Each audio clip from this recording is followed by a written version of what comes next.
قلعة رمل حصار ما شاء الله، الأطلال الخلابة على مضيق بسفور.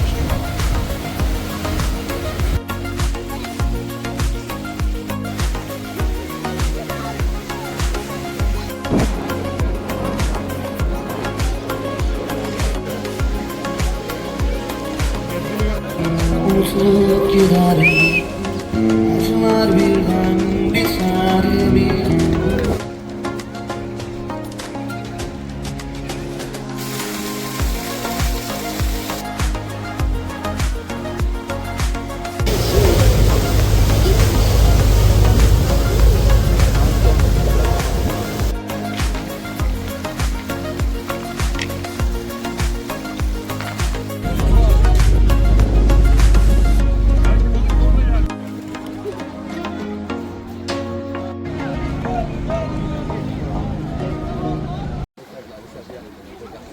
Şurada işte.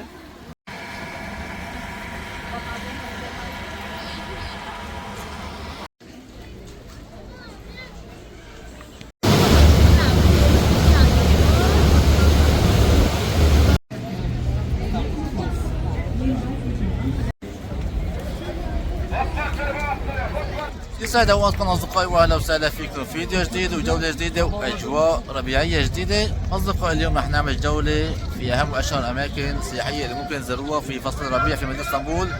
طبعا اصدقائي جولتنا رح تكون في مضيق البوسفور، رح نعمل كمان جوله داخل حديقه امرجان ونشوف طريقه الوصول الى اجمل حدائق اسطنبول. طبعا موسم التوليب بلش في مدينه اسطنبول، خاصه في حدائق اسطنبول. طبعا اصدقائي نحن حاليا متواجدين في منطقه امينونو، ساحل امينونو اللي يعتبر من اهم المراكز في وسط اسطنبول. طبعا اصدقائي عم تشهد مدينه اسطنبول بهي الفتره ازدحام شديد، خاصه مع بدايه الاجواء الربيعيه. هي بعض البواخر اللي بتروح تعمل جولات بسعر 250 ليره، جولات في مضيق البوسفور، ولكن نحن رح نطلع من هذاك الاتجاه على خط البواخر الموجود في منطقه امينونو. اليوم كتير زحمه ما شاء الله في اسطنبول، خاصه في امينونو. طبعا اصدقائي هذا هو خط البواخر موجود هون اللي بروح على حديقة امرجان. طبعا كل ساعة في موجود بواخر بتروح على امرجان وغيرها من الاماكن السياحية. طبعا تكلفة الدخول تقريبا 57 ليرة، ولكن انا قاطع من قبل لهيك بياخذوا اقل. طبعا اصدقائي مدة الرحلة في البخرة عبارة عن تقريبا ساعة، من ساعة الى ساعة وربع. من خلالها يمكنكم تشوفوا اجمل اماكن معالم تاريخيه لمدينه اسطنبول. اي امامنا مول جلطة بورت التاريخي موجود في منطقه كراكوي.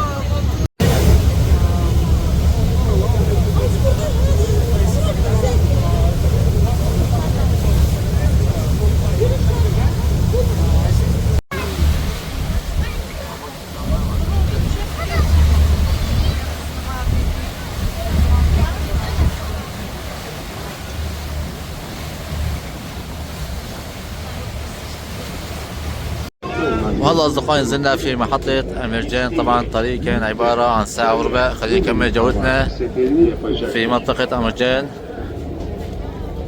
طبعا الطريق كان كتير حلو، شفنا كتير معالم سياحية.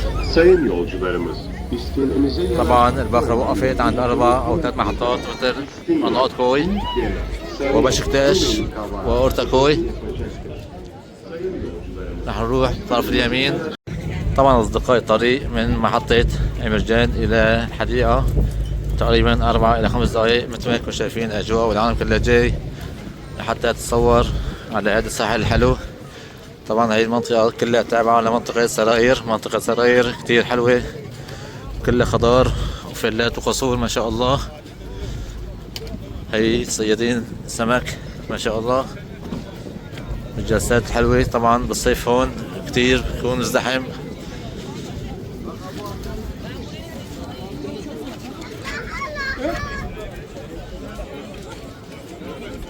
موجود كمان جامع ما شاء الله هون. طبعا جوامع موجودة في كل مكان في منطقة سراير أو اسطنبول بشكل عام. طبعا أصدقائي آخر حد للبواخر عند الساعة 7 مساء. بإمكانكم ترجعوا الساعة 7 لحتى تلحقوا البواخر، لأن الباصات بتكون كثير مزدحمة على الطريق. بتكون أكثر من 2.5 ساعة لحتى تصلوا على أمينونو مثلا. وهلا أصدقائي وصلنا إلى حديقة أمجان التي تعد من أجمل الحدائق في موسم ربيع في مدينة اسطنبول. طبعا الحديقة اليوم كتير مزدحمة ما شاء الله، خاصة الأجواء كتير مشمسة اليوم هاي الفترة كمان. طبعا هاي بعض أزهار التوليب موجودة داخل الحديقة. طبعا في كتير اليوم من الأخوة العرب اللي زايرة حديقة أميرجان. هذا بعد شوي كمان راح أشوف كتير أشكال حلوة للورود موجودة داخل الحديقة. طبعا أصدقائي يبدأ موسم التوليب بالشهر الرابع وينتهي في الشهر الخامس. طبعا بيتم زراعة ملايين الزهور التوليب. طبعا في عدد كبير من الألوان من الأصفر والأحمر والبنفسجي ما شاء الله والأبيض. هي الأجواء الحالية داخل حديقة أمجان، هي البحيرة اللي العالم كله جاي لحتى تصور مقابلها ما شاء الله. زحمة طبعا في كتير من العرب اليوم داخل حديقة أمجان. هي بعض زهور التوليب ما شاء الله.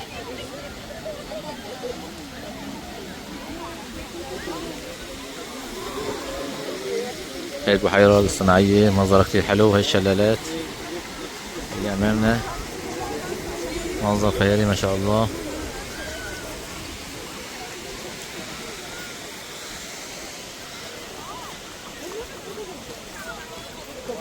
طبعا موجود بعض الأكشاك اللي بتبيع أكلات الجاهزة وغيرها من الأكلات التركية، وفي منها تابع لبلدية اسطنبول بتكون أسعارها كتير حلوة ورخيصة.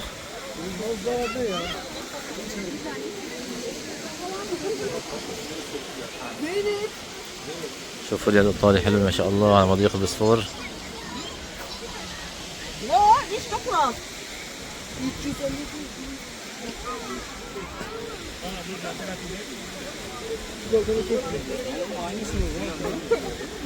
ما شاء الله الزحمة اليوم. هذا الدور كله يعني كله واقفة حتى تشتري أكل من مطعم البلدية أو الكشك تابع البلدية. طبعا هذا كشك ببيع بوظة، عصائر. سعر البوظة عبارة عن 65 ليرة،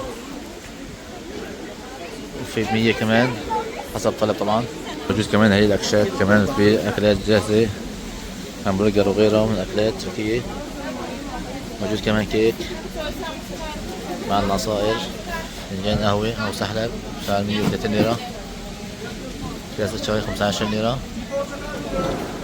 شوفوا لي اللوحة الفنية ما شاء الله من أزهار التوليب ما شاء الله على الجمال.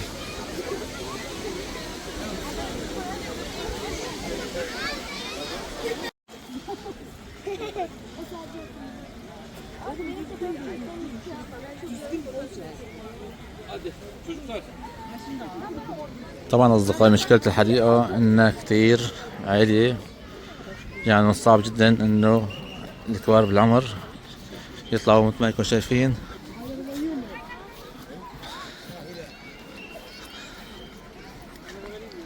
نزلات طلعات كثيرة داخل هاي الحديقة وكثير كبيرة ما شاء الله.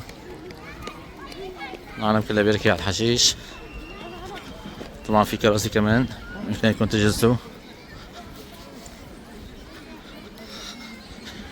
اللي حابب يجي على اي حديقة لازم يطلع على بكير لحتى يلحق يرجع بالأواخر. من الأواخر بحدود الساعة 7 يمكن آخر خط لون أو آخر رحلة.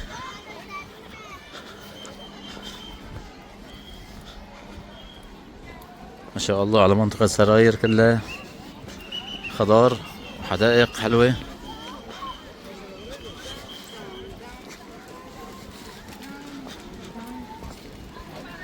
شوفوا لي حتى الجلسات هون كثير حلوة ما شاء الله.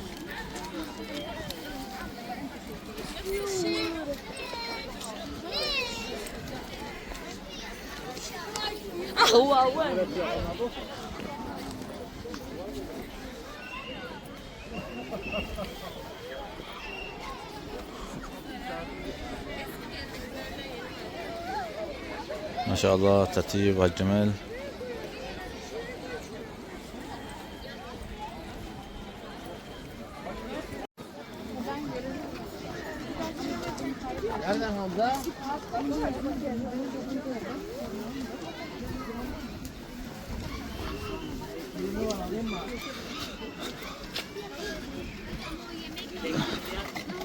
طبعا أصدقائي هذا المكان كان مطعم ولكن هلا أغلقوه.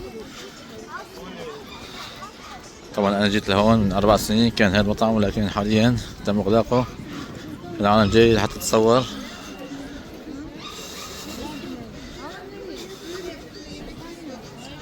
هذا المطعم كان مطل على البسفور مباشرة ما شاء الله.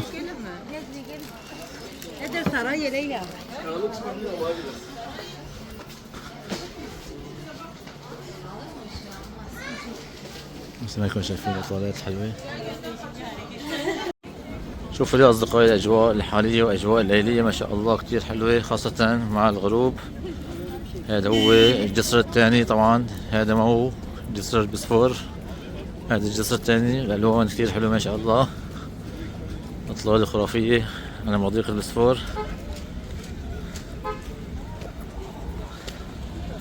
هاي بقى الزرع تركي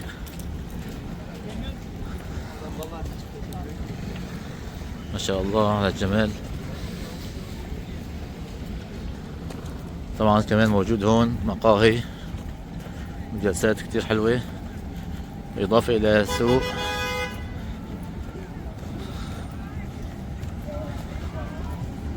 طبعا أصدقائي إذا حبيتوا تطلعوا بالباص من هون يعملونه فبتكون تقريبا ساعتين ربع، ساعتين ونص، فالباخرة أفضل وأسرع، المناظر تكون أحلى.